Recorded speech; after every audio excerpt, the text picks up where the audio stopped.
Friends, मैं doctor Vikram, आपका मेरे चैनल में बहुत बहुत स्वागत है दोस्तों। और आज मैं आपको कफ़ और कफ़ की होम्योपैथिक मेडिसिन बताऊंगा दोस्तों। तो चलिए दोस्तों शुरू करते हैं।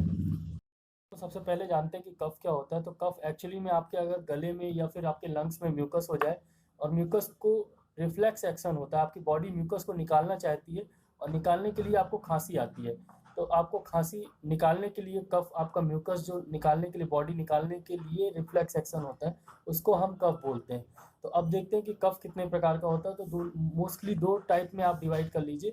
एक एक्यूट कफ, मतलब जो आपको सर्दी और कोराइजा और वायरल इन्फेक्शन के कारण जो आपको खांसी होती है, उसको आप एक्यूट कफ में रखिए। और एक होता है क्रॉनिक कफ, उसके कारण है ब्रोंकाइटिस, ट्यूबरकुलोसिस और ब्रोंकियोलाइटिस। ये सब जो कारण होते हैं वो क्रॉनिक कफ के कारण होते हैं। तो क्रॉनिक कफ जो होता है वो आपको अगर 1 महीना या 1.5 महीने से ज़्यादा कफ अगर आपको हो तो वो क्रॉनिक कफ में आ जाता है, मतलब पुराना कफ में आ जाता है, पुरानी खांसी में आ जाता है। और जो एक्यूट कफ होता है वो सिर्फ सर्दी या वायरल इन्फेक्शन के कारण जो कफ बनने लगता है, जो कफ आपको होने लगता है, और 7 दिन 8 दिन 10 दिन में वो अपने आप ही ठीक हो जाता है। तो दोस्तों ये दो तरह के कफ होते हैं। और कफ इन्हीं में आप कॉजेज भी डिवाइड कर दीजिए कि किस कारण से होता है। तो एक्यूट कफ होता है आपको जैसे आपने कुछ ठंडा खा लिया, ठंडा गर्म हो गया, हॉट कोल्ड हो गया, तो एक्यूट कफ हो जाएगा। या फिर इस वायरल अगर चलता है, लगातार सबको खांसी आती है, वायरल का एक सीजन होता है, तो वो वायरल में आपको खांसी आ रही है तो वो एक्यूट का कॉजेज हो गया।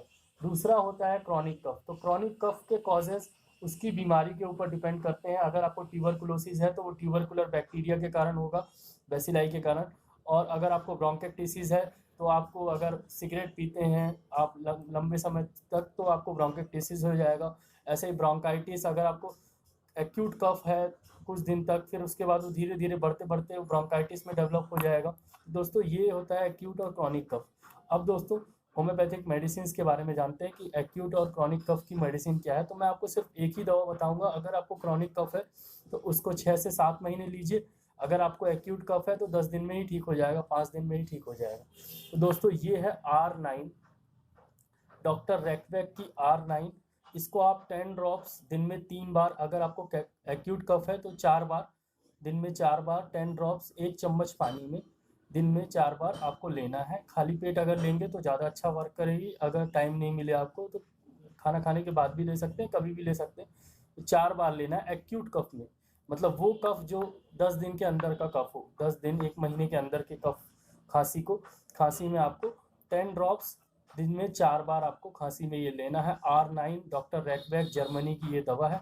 अगर आपको क्रॉनिक कफ है दोस्तों, मतलब 1 महीने से ज़्यादा की कफ है, तो पहले तो आप डॉक्टर को दिखाइए कि अगर वो ट्यूबरकुलोसिस है तो उसका ट्रीटमेंट ट्यूबरकुलोसिस का कराइए। अगर टीबी नहीं है आपको तो फिर आप R9 लीजिए 10 ड्रॉप्स सुबह शाम, लगभग 6 महीने तक आपको क्रॉनिसिटी कफ की चली जाएगी। और दोस्तों एक चीज़ बताना भूल गया कि आपको अगर एलर्जी है तब भी आपको खांसी होती है, और वो भी क्रॉनिसिटी में आ जाती है। मतलब जब भी आप किसी एलर्जेंट जैसे डस्ट फ्यूम से, तो आपको खांसी आ जाती है, तो उसके लिए भी R9 आप लेंगे।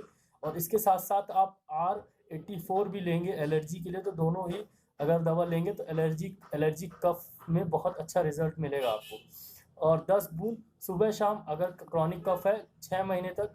अगर एक्यूट कफ है तो 10 बूंद दिन में 4 से 5 बार, 4 बार 5 बार आप लेंगे तो एक्यूट जो आपको खांसी बहुत तेज़ आती है वो ठीक हो जाएगी। और दोस्तों ये दोनों ही कफ में, मतलब ड्राई कफ और एक होता है कफ जिसमें निकलता है, एक होता है सूखी खांसी, एक जिसमें आपको बलगम निकलता है। तो जिसमें बलगम निकलता है उसमें भी ये काम करती है, और जो सूखी खांसी आपकी आती है उसमें भी ये कफ काम करती है। तो दोनों में ही काम करती है, ड्राई कफ और वेट कफ में भी।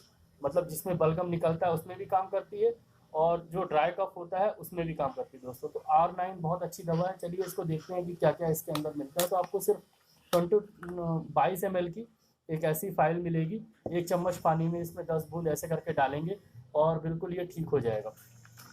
दिन में 3 बार आप लेंगे, ठीक हो जाएगा दोस्तों। और इसकी MRP 200 रुपये है, और मैं नीचे डिस्क्रिप्शन में आपको दे दूंगा, वहाँ से भी आप ऑनलाइन इसको खरीद सकते हैं दोस्तों।